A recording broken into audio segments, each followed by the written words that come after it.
Morning students. बेटा हमने अपनी पिछली वीडियो में शब्द रूप पढ़े थे, पता है ना आप लोगों को, बालक और बालिका के शब्द रूप पढ़े थे। आज हम धातु रूप पढ़ेंगे क्योंकि अभी आपके सिलेबस में शब्द रूप, धातु रूप और गिनती, तो हम शब्द रूप पढ़ चुके हैं। अब हम धातु रूप करेंगे, उसके बाद हम गिनती पढ़ेंगे। तो चलिए धातु रूप पढ़ते हैं। धातु रूपाणी पठ पढ़ना, लट लकार है वर्तमान काल, पुरुष एकवचनम द्विवचनम बहुवचनम। प्रथमा पुरुष है पठती पठतः पठन्ति। मध्यम पुरुष है पठसी पठतः पठत। उत्तम पुरुष पठामि पठावः पठामः। आया समझ में? एक बार दोबारा सुनिए। पठती पठतः पठन्ति, पठसी पठतः पठत, पठामि पठाओ पठामः। लिट लकार है भविष्यत काल, पुरुष एकवचनम द्विवचनम बहुवचनम। प्रथम पुरुष पठिष्यति पठिष्यतः पठिष्यन्ति।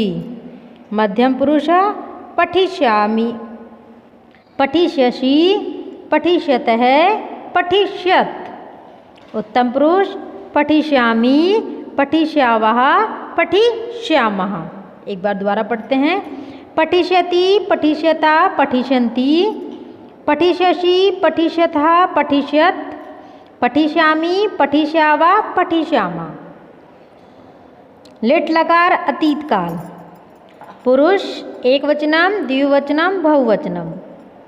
प्रथम पुरुष है अपठत अपठताम अपठन।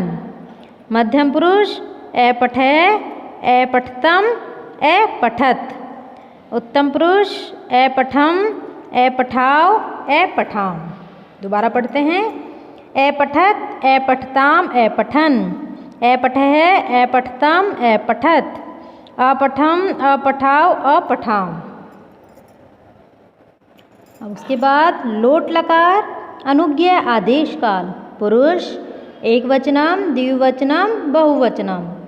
प्रथम पुरुष है पठतु पठताम पठन्तु। मध्यम पुरुष पठ पठतम पठत। उत्तम पुरुष पठानी पठाओ पठाम। एक बार पुनः पढ़ते हैं। पठतु पठताम पठन्तु, पठ पठतम पठत, पठानी पठाओ पठाम।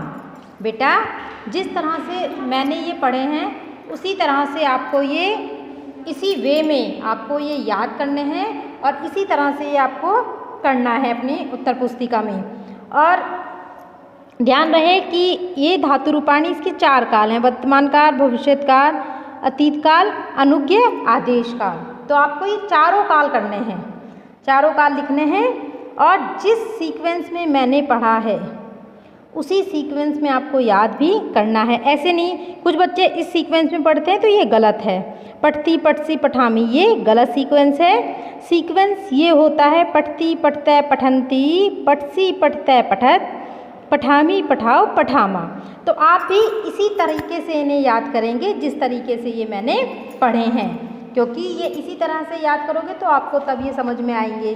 और अगर आप गलत तरीके से याद करोगे, गलत तरीके से लिखोगे तो आप याद भी गलत तरीके से ही करोगे। तो इसलिए अगर आप लिखोगे सही तो आप याद भी सही तरीके से करोगे। ये थे हमारे धातु रूप। अब बचती है हमारी गिनती, संख्यावाचक शब्द। तो चलिए संख्यावाचक शब्द पढ़ते हैं। संख्यावाचक शब्द गिनतियाँ जो कि आपको संस्कृत में लिखनी होंगी। मैं आपको क्वेश्चन पेपर में ऐसे दूंगी कि 1 से 10 तक लिखें या 10 से 20 तक संस्कृत में गिनती लिखें, तो आपको गिनती संस्कृत में लिखनी है। चलिए हम पढ़ते हैं। एक है द्वा त्र्य चत्वारे पंच षट् सप्त अष्ट अष्टो नव दश। एकादश द्वादश त्रयोदश चतुर्दश पंचदश षोडश सप्तदश अष्टादश नवदश एकनोविंशति ऊनविंशति विंशति। ठीक है, तो ये आपकी 1 से लेकर 20 तक गिनतियाँ हैं। यह भी आपको अपनी उत्तर पुस्तिका में करनी है। और ध्यान रहे कि जब आपको परीक्षा में ये कहा जाए संस्कृत में गिनती लिखें तो आप ये संस्कृत में ही लिखेंगे।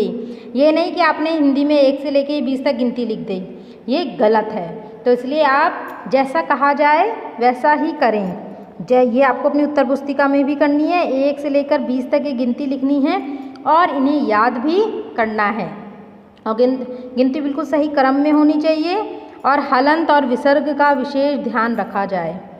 Is that clear? सबको समझ में आ गया है? तो ये आज आपका सिलेबस यहाँ पर कंप्लीट हो जाता है। पार्ट 7 शब्द रूप, धातु रूप और गिनती।